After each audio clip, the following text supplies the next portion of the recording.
You're lying in bed. It's 2:17 a.m. The room is completely dark. Your phone died hours ago. You know there's nothing there. No monster, no predator, no danger. And yet, your heart is beating faster than it should. Most people think darkness is the problem. It sounds obvious, doesn't it? Turn off the lights, remove what you can see, fear appears. Case closed. Except it isn't. Because humans can sit in a perfectly dark room and feel completely calm. The same person can walk through a dimly lit parking lot and suddenly feel uneasy. Less darkness, more fear. So if darkness itself is the cause, why does the reaction change? Here's where it gets strange. The thing you're afraid of isn't darkness, it's uncertainty. More specifically, uncertainty combined with vulnerability. Your brain doesn't panic because the lights went out. Your brain panics because information disappeared while the possibility of danger remained. And that difference changes everything. To understand why, we need to go back long before bedrooms, electricity, or civilization. Imagine yourself standing on an open plain during the Ice Age. Not 10,000 years ago, not 20,000, much farther back. You were part of a small group of humans trying to survive in a world that does not care whether you live or die. During the day, you can see, you can scan the horizon, you can identify movement, you can spot threats before they reach you. Daylight gives you awareness, awareness gives you options, and options give you control. But then the sun disappears, everything changes. Distances collapse, landmarks vanish, sounds become harder to identify. Every shadow becomes a question, every noise becomes a possibility, and possibilities can be dangerous. Think about that for a second. Here's where it gets strange. For many predators, night was not a disadvantage, it was an advantage. Lions, hyenas, leopards, and countless other hunters often operated most effectively during low-light conditions, while humans remained heavily dependent on vision. Suddenly, the world belonged to something else, and humans knew it. That is why one of the most important technologies in human history was not a weapon, it was fire.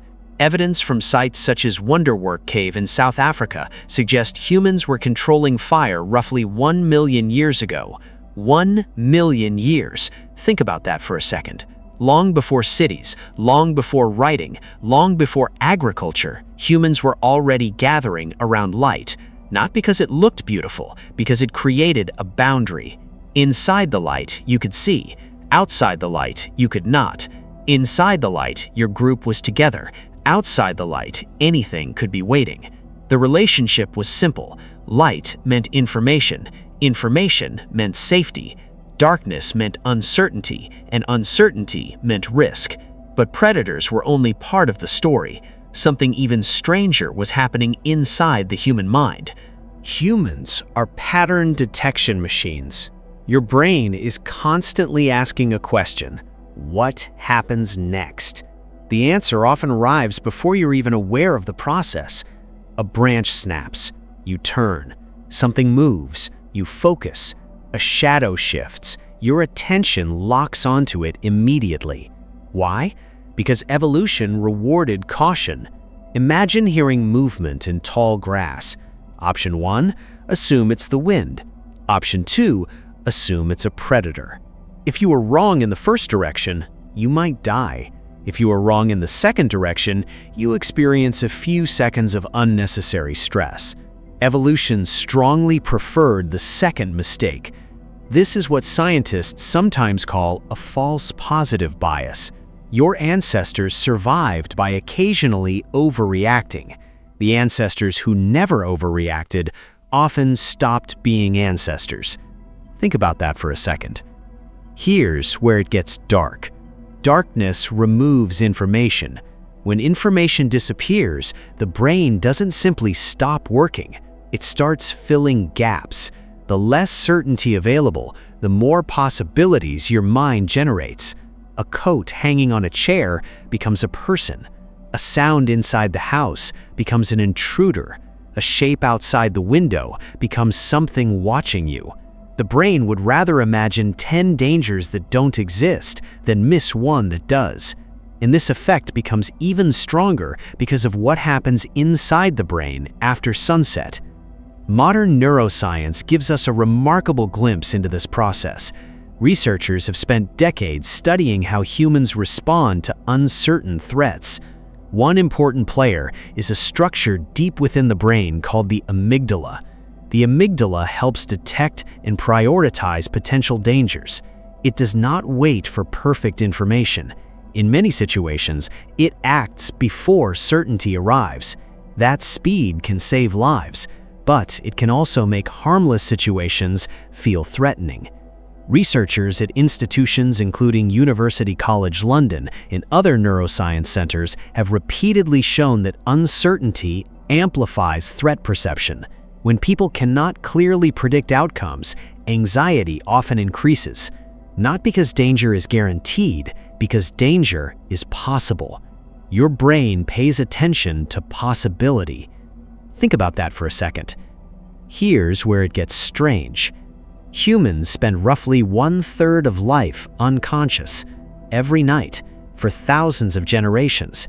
That means sleep created a unique problem. You are vulnerable. You cannot run efficiently. You cannot fight efficiently. You cannot even remain fully aware of your surroundings. For ancient humans, nighttime was not simply darkness, it was vulnerability layered on top of uncertainty, the worst combination imaginable for a survival brain. But here's what nobody tells you. The fact that your fear of darkness is evolutionary does not mean it controls everyone equally, which leads to an obvious question.